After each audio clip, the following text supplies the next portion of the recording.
Hi there, Jesse Schwartzman here from Fit Forward. I'm really excited today to speak to you about how to make your new home office environment a healthier place for your body and your metabolism.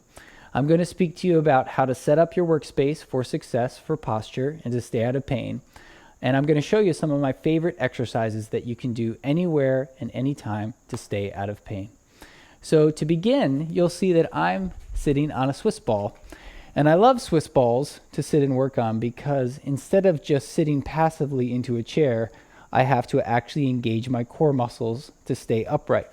So if you can sit up at your workspace and actually use those muscles versus just passively sitting, you're going to activate a lot more musculature and not just farm weight and stress into the ligaments around your spine, which don't actually actively support your back. And you can keep those muscles turned on all day. When you set up at your desk, you want to make sure that your knees and hips are at a 90-degree angle. You don't want your legs to be too high or too long and too short. Both are going to pull those hip flexors tight or long and exert this stress on the back that's going to either arch or flex it, making your back feel very uncomfortable. So you want a nice 90-degree angle here. Your arms also want to be at that same 90-degree angle, and you want to make sure that your shoulders aren't up into your ears to avoid unnecessarily stress through the traps and neck in this area. And with your monitor, you want it to be straight ahead so your eye level is looking at the top of the monitor. This will ensure that your neck stays nice and neutral and you won't get any neck stress looking down or up for too long a time. Now, a lot of people ask me how often you should stand and how often you should sit during the day.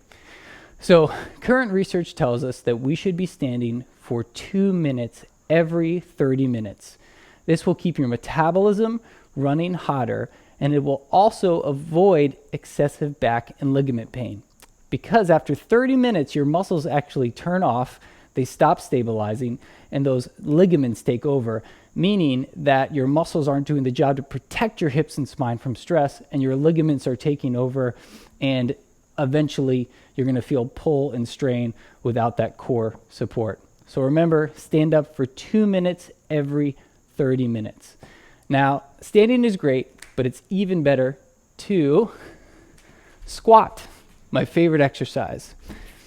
Now, the reason I love squats is because they activate so much musculature through the glutes and the hamstrings, which tend to turn off and atrophy as we sit on them all day. So to perform a proper squat, you're going to want to set up your feet right at about shoulder width apart with your feet slightly turned out to open up your hips. And you want to reach your arms forward, and feel free to do this with me if you need a little movement break. Sit your butt back and then stand up. Sit back and stand up. Do not try to stay too upright with your posture or you're going to put too much stress into your quads and knees. This is a booty exercise. You want to be sticking your hips back, let your chest fall forward, keeping that nice tall spine, and then drive your hips back forward and stand. Sit back, drive forward, almost like you're searching for a wall behind you you're trying to get, and then come back up. This will save a lot of stress on your knees, and it'll make sure that you're working the proper glute muscles. Now, you can feel free to do this with me as well, because if you have even more time, you can do one of my favorite shoulder exercises for good posture, and this is called the Brugger exercise. So all day, a lot of times when we have to work, we're on laptops hunched forward and internally rotating our shoulders, pushing our neck forward. So this is really the counter to that. And what I'd like you to do is just stand with your chin tall and back in line with your shoulders and open up your palms. Then what you're going to do is you're going to come back and try to squeeze a pencil between your shoulder blades and then release. My arms are at about a 45-degree angle. My shoulders stay low so I don't get any stress in the neck. And I just gently squeeze my shoulder blades together, massaging them.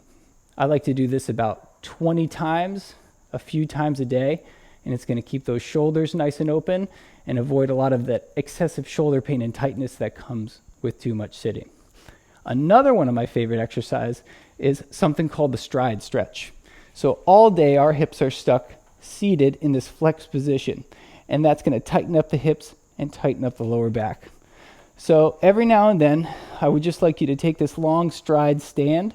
Make sure your back's nice and flat, your ribs are in, you're not arching your lower back. And what you can do with a little support, again, feel free to do this with me, maybe with a chair, is just slowly lower your body and feel that nice stretch through the hip, keeping that core engaged. And then you can stand, use your arms to help you back up, to give you some support. Slowly lower your body, put a little pressure through your back foot or shoe, and then come up. So this is releasing a lot of shortness and tightness, which leads to that back pain. And I just like to do 3 to 4 of these, maybe a few times a day, to get some strength and stretch within the quads. So thanks for watching. Hope you learned a little something today and also got to move and get your brain and metabolism going a little bit. And we'll see you next time.